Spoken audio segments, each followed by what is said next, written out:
عليكم ورحمة الله وبركاته. kabajamtoota daawwattoota keenya qaqqaalii bakkuma jirtanitti salaamanni keenya lagaa fi gaara qaxxaamuree isin nuuf haa ga'u.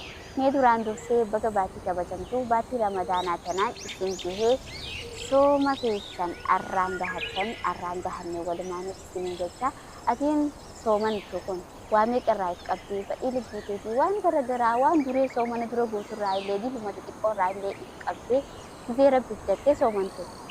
Sawaaba keessan jechuun rabbumaatu beeka. Rabbuma soomana kana sirra kaa'e sirra dirqama godheetu sawaaba kee beeka. Rabbiillee isin qabate. Sangaa isaa immoo namni irraan fayyadamees jira. Subhaanallah.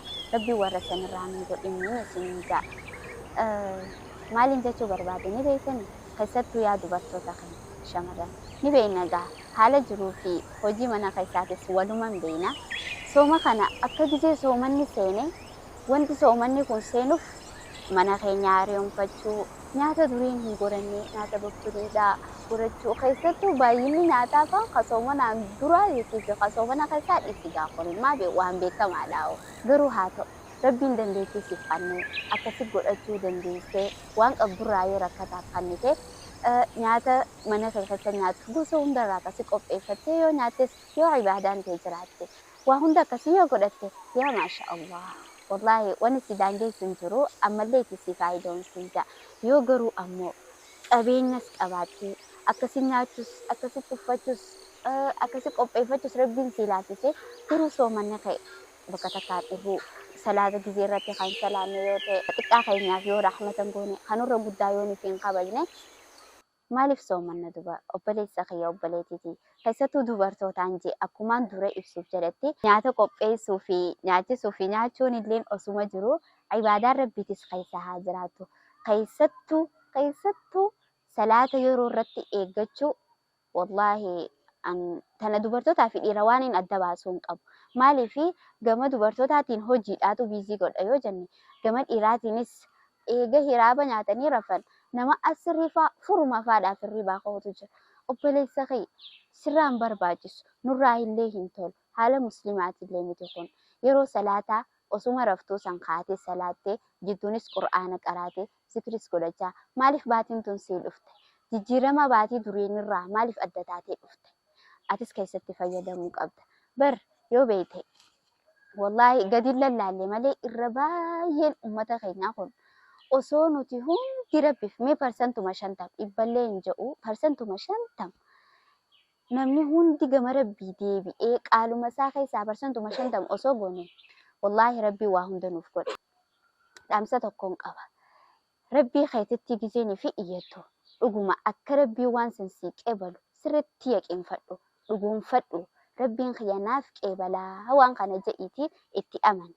والله ربي نسيف قبل وبليس خي وبليتي خن حاجاتي تنمتي همو دلب تنما اتهمت الليل ربي نجهتي ربي نسيف قبلو أبدتي أبدي قلت الآن إتجاجرت والله ربي دي أخا نباتي هن درج عالجسي دعايا تيسن سيف قبلي وسوسو من يكون همبان والله سيها جمجيس وبليس خي وبليتي مي أنا في اللي دعايا نابود عجد دوانو كيسو ما يسنتي تولي maaliif du'aayin obboleessa duubaa godhu kun baay'ee barbaachistoodha.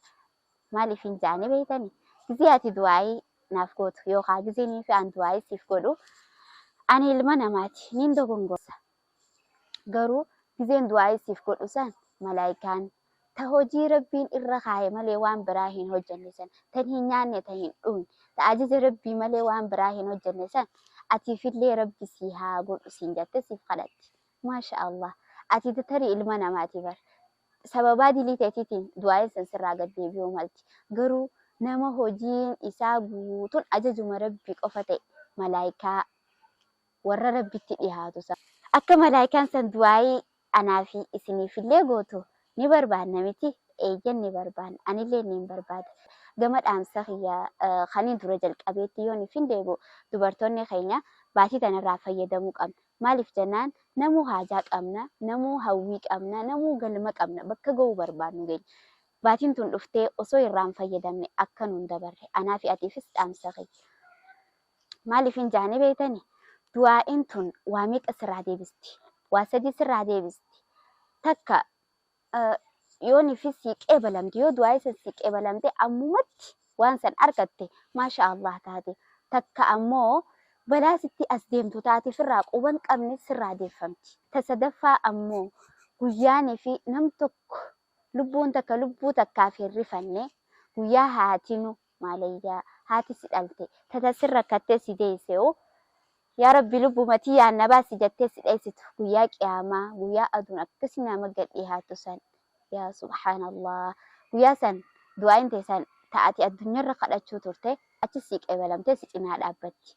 Ta sadeenitu nu qeebalamtu rabbi nuuf haa godhu kadhaa teenyaasi dhaamsi kiyya dubartiinis dhiirtiinis akka baatiin tun nu hin dabarre kadhaa teenyaas khayrii gurguddoo baatii tana keessa jirtu salaata taraawihaa haa ta'u sunnaa baay'isuudhaan haa ta'u qur'aana qara'uudhaan haa ta'u masjida jama'aa salaatuu haa ta'u haadhaa fi abbaa keenya kaddamuun haa ta'u wantootuma khayrii rakkataa gargaaruun haa ta'u wantoota garagaraa kan sadaqatul jaariyaa nuu tahan kanneen akka qur'aana faa binnee masjida kaa'u warroota harka qalleeyyii deemnee gargaaru warra nu gadi jiraniifillee gorsa laachuu warra nu ol jiraniifillee yaadachiisa kannu wantoota akkanaa khayriin kun yeroo hunda itti fufti keessattuu ammoo baatii ramadaanaa tana irra jajjabaannee irratti wal kakaafne hamilee waliif goone itti haa hojjennuun isiniin jaa obboleettii tiyya akkumaan yeroo jalqabaa jeetti